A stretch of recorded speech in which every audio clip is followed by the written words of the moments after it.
E às vezes, pastor, se o senhor me permite falar, a pessoa, o que ela traz espiritualmente, não recai só sobre ele. Jonas estava dormindo no barco. Agora você imagina o quanto ele pagou naquela passagem. Não ficou caro pro capitão, pro dono do barco?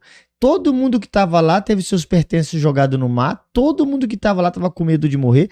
Todo mundo que estava lá naquele barco teve perdas e Jonas estava dormindo. Então, às vezes, a pessoa que está pagando o pato não é aquela, eu falo pagando o pato, que tá sofrendo a consequência ali, não é necessariamente aquela que implantou o sistema maligno na vida dela. Às vezes, ela não é diretamente ela. Ela está sofrendo um mal, porque, de repente, ela está no mesmo barco, né? É que aquela pessoa está de algum aspecto. É importante trazer que essa questão espiritual, quando Jesus ele vem querer mostrar justamente isso para o judeu, mostrar o ponto da ferida, mostrar que as coisas, como volto a dizer aqui, as pessoas acham que simplesmente vão para a igreja, eu aceitei Jesus e virou-se uma chave e tá tudo resolvido. E não é. Mau caráter. Você precisa dar nome para as coisas, você precisa encarar ponto por ponto e desatar essas questões, né? Não é mágica, eles ficam achando que é uma coisa assim, é mística, e na verdade o reino de Deus, ele é prático, ele é inteligente, ele é objetivo, ele é esclarecedor, né? E quando você compreende que essas ações não só vão fazer mal para você, mas elas começam a afetar aquelas pessoas que te cercam, como o senhor bem aí citou. E isso é verdade. Por exemplo, um pai de família que vive dentro do legalismo religioso, de qualquer outra coisa que seja, ele abre mão de seguir valores que vão ser importantes para a construção da vida dele e da família dele, ele começa...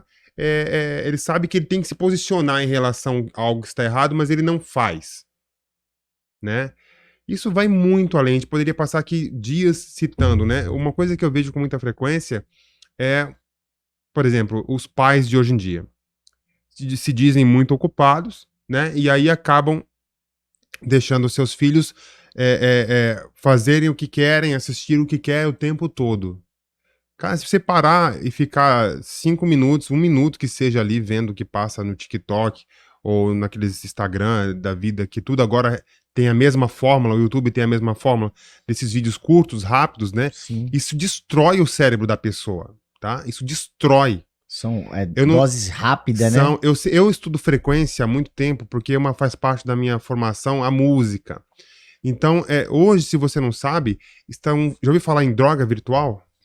Não, frequências. Sim, porque o seu poder da frequência... Mas doses, mas especificamente está sendo criado. Já existe, criaram pequenas doses com frequências X que te dão a mesma sensação do uso de uma droga. Misericórdia. E você compra essas doses e você escuta aquilo no fone e você fica ali viajando ali com aquelas coisas. Isso é real, isso não é papo de 666, não, isso é real. Isso é hoje, é agora, Entendi. Isso já existe, né? Quando eu falo papo 666, não tô dizendo que eu não acredito nisso. É que antigamente, quando se falava isso, tudo era isso. É isso que eu quis dizer, só para esclarecer. Então, são coisas que você precisa se libertar. São pequenas coisas, são tantas coisas que envolvem a vida do cristão, principalmente do cristão, a gente não vai nem entrar na questão daquele que não conhece a palavra, mas Sim, do cristão. Tem que ser do cristão. Quer ver uma coisa que você estava falando, eu estava pegando outro exemplo bíblico muito parecido, que as pessoas elas são influenciadas, às vezes, pelas pessoas que estão à sua volta, já num aspecto completamente diferente do de Jonas. Teve outra tempestade e um naufrágio que está relacionado a um milagre que Jesus queria fazer também, sem ser esse da libertação do Gadareno. Quando Paulo estava sendo levado para ser julgado, ele fala assim, o barco vai afundar, mas se ninguém saltar... Dos bárbaros, né? Se ninguém... os bárbaros estavam na terra esperando isso. Esperando isso. Se ninguém pular do barco, ninguém morre. Então, pela presença do apóstolo Paulo ali, e com aquela regra, ninguém pode pular do barco, ninguém vai morrer. Todo mundo chegou com o naufrágio, falou, o barco vai afundar, mas segura alguma coisa aqui, ninguém vai morrer. Então, a gente fala, mas por que teve esse naufrágio todo? Se você ver, ele chegou lá e curou o prefeito. É o prefeito, né? Era o líder. É o líder ali e tal, o prefeito, eu chamo de prefeito. Não tá errado. Tava morrendo de disenteria lá, e o apóstolo Paulo foi lá, sei lá, e curou ele. Teve o episódio dos bárbaros fazendo fogo para eles, a serpente que grudou na mão dele, ele jogou no fogo. Mas assim, a influência que o apóstolo Paulo trouxe para aquele naufrágio foi quando ele fala uma palavra e as pessoas escutam a palavra que ele falou, ninguém afundou. Então, da mesma forma que a gente vê no de Jonas, todo mundo pagando o preço, também a gente vê no de Paulo a palavra de um, trazendo ali, de certa forma, a vida para um monte de gente que poderia morrer despedaçado ali naquela tempestade. E isso daí tem tudo a ver com o que você falou, porque as pessoas não conseguem visualizar isso e eles acabam querendo se isentar. Não, não é isso não, irmão. Não é isso não, é porque tem coisa que não tem jeito mesmo. E elas deixam de ouvir a palavra que liberta. A Bíblia diz, conhecereis a verdade. A verdade vos libertará. E o problema é esse, tem gente que não conhece a verdade. Acho que a verdade se resume ao nome de Jesus. Eu aceitei Jesus, tá Tô tudo indo na igreja, resolvido. eu sei quem é Jesus, já era. Não, e ela não entende que tem coisas, mudança, o evangelho é transformação, e às vezes a pessoa pensa que é transformação de roupa ou de estilo de vida, e às vezes está atribuindo ao caráter, né, que tem que ser transformado o caráter. Tem gente que só tem caráter quando vai para a igreja, tem gente que mesmo para a igreja não tem caráter. Não tem. Entendeu? E é um problema. Tem pessoas que têm hábitos, costumes, práticas pecaminosas e levam para dentro da igreja. Hoje a gente está vivendo uma época que muitas pessoas acabam profanando o evangelho simplesmente porque acha que não tem consequência. Né? Outro dia eu estava vendo um vídeo que tem muito isso aí em TikTok, internet, um rapazinho falando assim um pouco, com uma voz meio diferente assim, falando que vai trazer o melzinho do amor e tal, 50 reais o melzinho do amor, não sei se você já viu isso. Já. E o cara falar, você não sabe se é um homem que tá falando, se é uma mulher, mas ele tá falando ali que vai trazer teu amor de volta em 3 dias com o melzinho do amor que ele vai ungir no monte. Aí a pessoa vai e toma esse bendito, esse maldito melzinho do amor. Você acha que não vai trazer uma consequência para a vida da pessoa? Você tá fazendo mandinga. Tá fazendo ali A libertação, quando a gente fala de libertação, as pessoas têm que quebrar essa ideia de que é uma coisa mística. Ela é mecânica. Eu costumo dizer que a libertação é mecânica. Ela tem engrenagens em que você tem que agir para que outra se movimente, para que precisa ter uma ação. Para você, por exemplo, tratar uma doença, tô com dor no estômago. Ah, doutor, eu quero um remédio porque eu tô com dor no... Não é assim, cara. Ele vai ter que fazer um exame específico, porque pode ser desde uma dor muscular, intestinal. A origem do mal, o diagnóstico. Exatamente. E a libertação, você precisa ter um diagnóstico. Por quê? Nós somos acometidos desde o momento que a gente nasce. Durante toda a nossa vida, a gente acessa muitas coisas, muitos lugares, estamos debaixo de muitas coisas que a gente nem sabe. E às vezes você não entende por que as coisas acontecem na sua vida, e você luta, entra em desespero, acaba entrando no quarto da depressão, e você acha que não tem solução porque você lutou, porque você fez aquilo, mas você não compreendeu de fato o mecanismo das coisas.